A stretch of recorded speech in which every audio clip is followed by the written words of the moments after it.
Hello, and I hope you're having a lovely day. Today, I'm going to be going over auto-rotation in Arma 3. I'll be doing a tutorial for standard flight model and advanced flight model. First, I'm going to go over the airflow through blades of a helicopter when in standard flight and auto-rotation. In standard flight, the blades will be powered, so we're able to have a cyclic forward. This will generate forward flight for the helicopter and generate lift so we don't plummet to our death. In auto-rotated flight, we've lost our engine power, so we need to go ahead and cause the blades to spin in another different way. We do this by causing airflow to come up through the blades, which will spin them for us. Before we reach the ground, we'll then increase our collective to generate more lift and use the energy that we saved from auto-rotating to stop the helicopter from hitting the ground at a deadly speed. Switching over to Arma 3, I'm in a MH6. I'll be flying down the runway in standard flight model and then I'll initiate an engine failure. I'll then go through with the Mohawk from the vanilla Arma and the Chinook from RHS.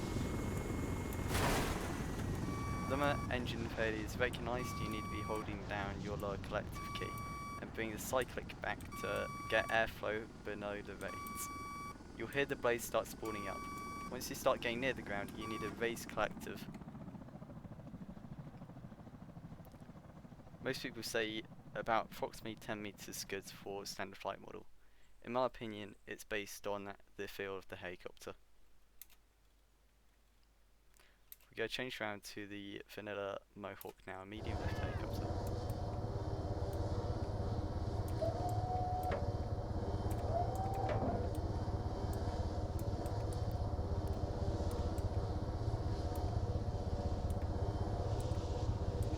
Once again, it's the same process.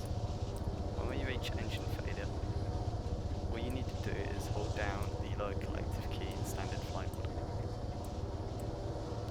Then, before reaching the ground, it's most likely best to tap the raised collective key so you can start slowing down faster and without losing as much power. There's the option to go for the suicide burn, as I like to call it, where you just hold down the shift key when you feel like you're at the right altitude to start it. Engine failure in the Mohawk, we're going to need to make sure our gears are down.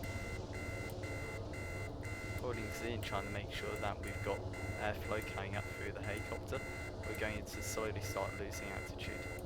About here, it's better to start tapping the raised collective key and holding it down before we hit the ground. This was successful auto-rotation, even though the helicopter came out damaged. It's not like you're going to get back in the air without a repair anyway.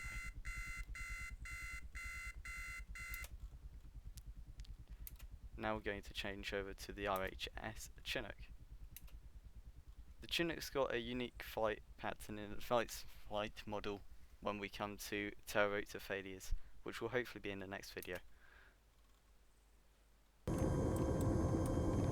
We're now starting our pass down the runway with the Chinook. Now it's always important to be careful with the Chinook because it's got a long fuselage. So it's important to be aware where your tail is.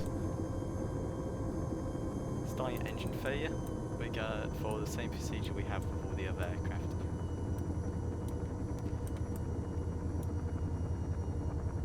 The Chinook is a rather lightweight aircraft, which is why it's so good at doing airlift and can generate a whole lot of lift when needed. As you can see, it was quite easy there to cause the Chinook to land because it generates so much power compared to the weight of the aircraft.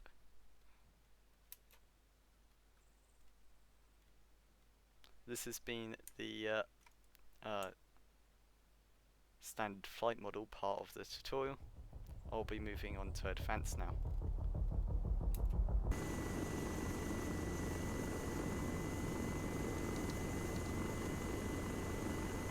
Now we are in advanced flight mode. I'm using a Hotassen stick with flight pedals. Auto rotation in advanced flight mode can be a bit more tricky because we have to worry about VRS. Vortex spinning state is caused from coming down too quickly in the vertical, meaning that we want to try and make sure our auto rotation is a gliding landing. We're going to initiate a engine failure. I want to try and keep my forward velocity while getting ourselves into auto rotative state. Here we go, flaring the collective, and there we go, on the ground. In advanced flight model, auto rotation starting from a lower airspeed can be incredibly dangerous. Okay, we are now in the Mohawk. Mohawk should be able to demonstrate more of what's happening with the aircraft. In the top left of the gauges, you can see 2 RPM gauges. Those will drop when we go ahead and lose our engine power. Then when we enter auto rotation state, they will raise again. We want to keep these around standard flight RPM, which will be around 900 on the RPM gauge.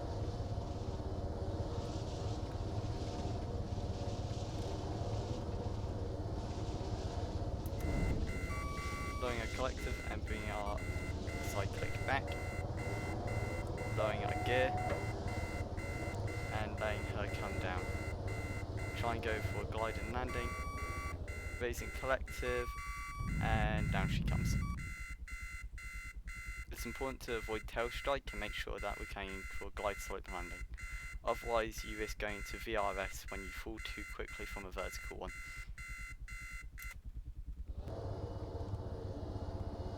Okay, now in the Chinook, we're going to get into a forward flight along the runway again.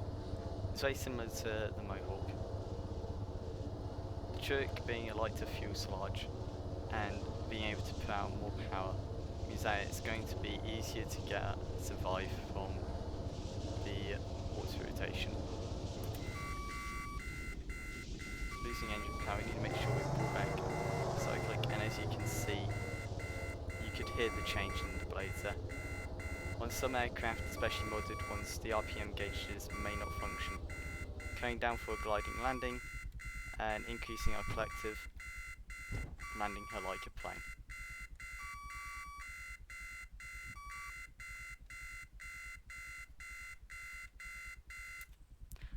I hope this has been helpful for you if you're struggling with auto rotation.